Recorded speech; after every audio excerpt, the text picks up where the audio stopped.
उन्हाळ्याच्या कोरड्या हवेने सईबाईंना थोडे बरे वाटले, पण अंग काही धरले नाही. गडावरची होडी उदासपणे पेटून विझली. मोरोपंत, अर्जोजी वैद्य, जिजाबाई साऱ्यांना सईबाईंचे डोळे देखत विझणारे अंग पाहून उरात सलू लागले. जिजाबाईंनी व्रतवैकल्ये, उपवास सुरू केले. अंगारे, दुपारे, लिंब, लोण सारे सईबाईंच्या पुढे हरत होते. उन्हाळा सरत आला.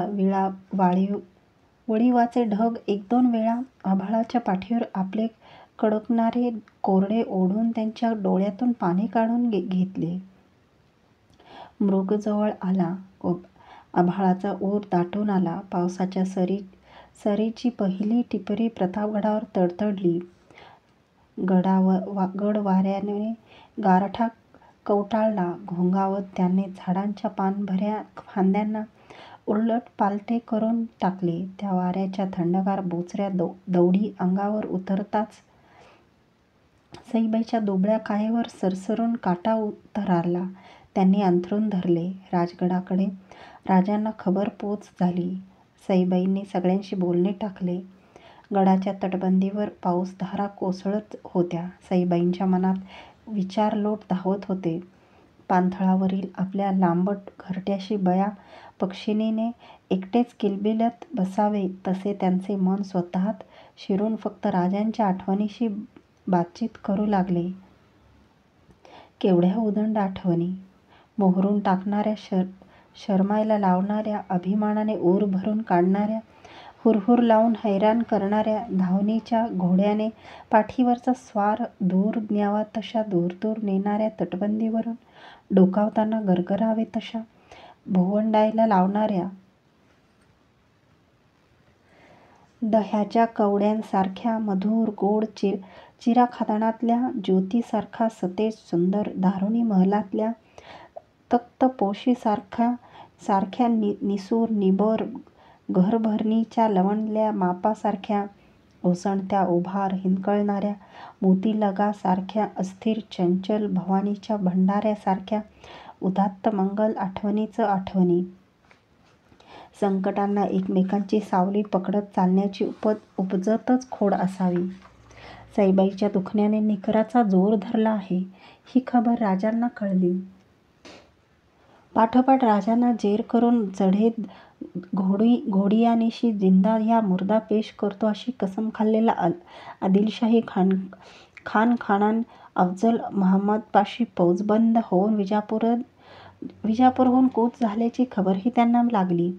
बड्या बेगमेने एका जुम्मा रोजाला बड्या मसलतीसाठी खास दरबार भरविला. दरबारात सिद्दी हिलाल, रुस्तम जमा, अंकुश खान, मुसे खान, राजश्री मंबाजी भोसले, बाजी घोरपडे, झुंजारराव घाटगे, पैलवान खान, अब्दुल सय्यद सारे नेकदिल जंगबहादूर हात बांधून उभे होते. बेगमेची आगपाखाड खाली गर्दना टाकून शर्मिंदे होऊन ते ऐकत होते. कोणीही तगडादिली रुस्तम बेगमेला तसल्ली द्यायला पुढे सरसावत नव्हता. तिचा शाही गुस्सा शब्दांना जाळून टाकीत उफाळला आणि चिडून ती गर्जली. क्या इस दरबार में उस गद्दारे दख्खन से लोहा लेने वाला कोई मर्द बाकी नहीं रहा? उस अजाजिल बगावत खोर को अंजाम देने वाला अरकाने दौलत कोई भी नहीं? बोलो, इस दरबार का मर्दाना चूड़ियाँ पहन आया है क्या? लानत, लानत है. बेगमेच्या निर्भत्सनेची ही भट्टी एका भटारियाला पेटून गेली. कमरेच्या तेगीच्या मुठीवर हाताची मूठ आवळीत खानान अफजलखान पुढे सरसावला. पायाखालचा तलम रुजामा तुडवीत तो विड्याच्या तबकाजवळ आला. खामोश दरबारावर नफरतीची सक्त नजर फेकीत बेगमेला बंदगी घालून त्याने झटक्यात विडा उचलला. मैं उस नाचीज कुफ्र को घोड़े को सवारी ना तोड़ते ही जिंदा या मुर्दा दरबार पेश करता हूँ हुजूर, या अली मेहरबान. त्याने विडा घेतलेला हात आसमानाकडे उंचावीत घोगऱ्या सादात कसम खाल्ली.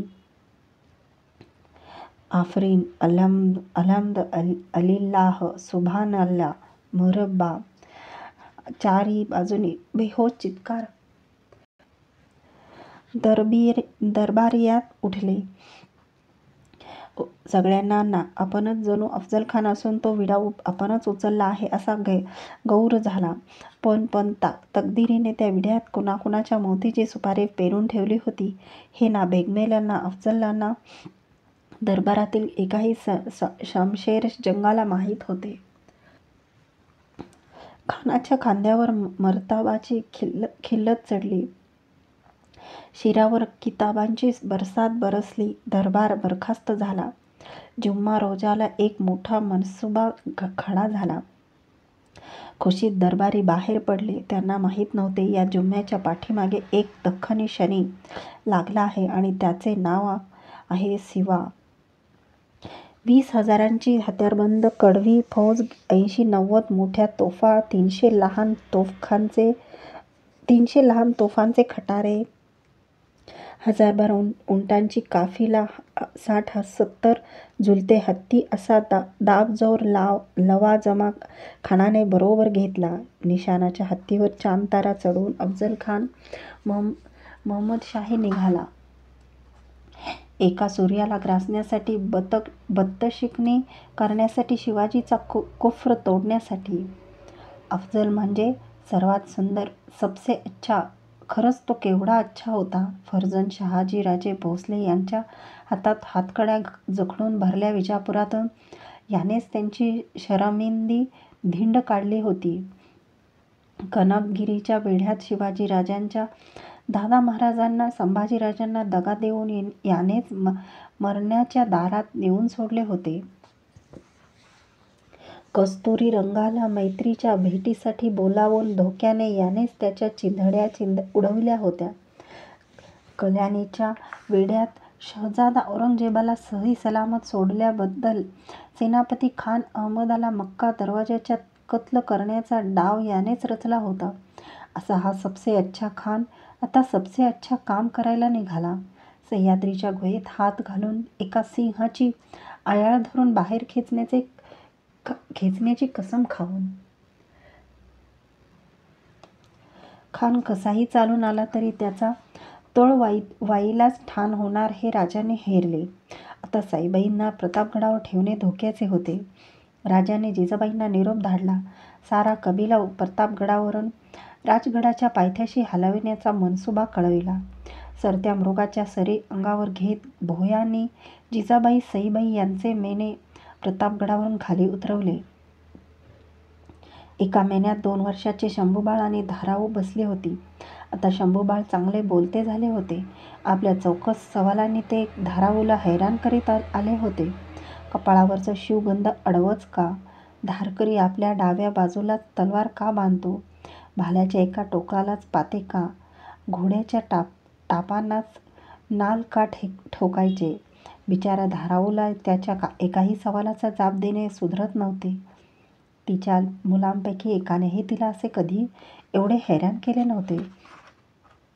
मेण्याचे आडपडदे हटवून शंभूबाळ जावळी खोऱ्यातले डोंगर शिखरावरून कोसळणारे पांढरे धोट पाणलोट पाहण्यात गर्क झाले होते.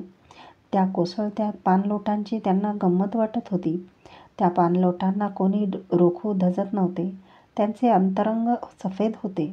त्यांची गर्जना खोरी घुमवून टाकणारी होती. झेप घेणे हाच त्यांचा गुण होता. शिवापट्टण हाकेच्या टप्प्यात आले. वेशीबाहेर महादेवाच्या देवळात मेणे ठाण झाले. राजांना शिवापट्टणाच्या महालात वर्दी पोच झाली. पावसाची तुरळक सर निचरताच शिवाजीराजे घोड्यावर मान घेऊन फिरंगोजी नरसाळा, नेताजी पालकर, संभाजी कावजी यांच्यासह जिजाबाईंना सामोरे जाण्यासाठी शिवालयात आले.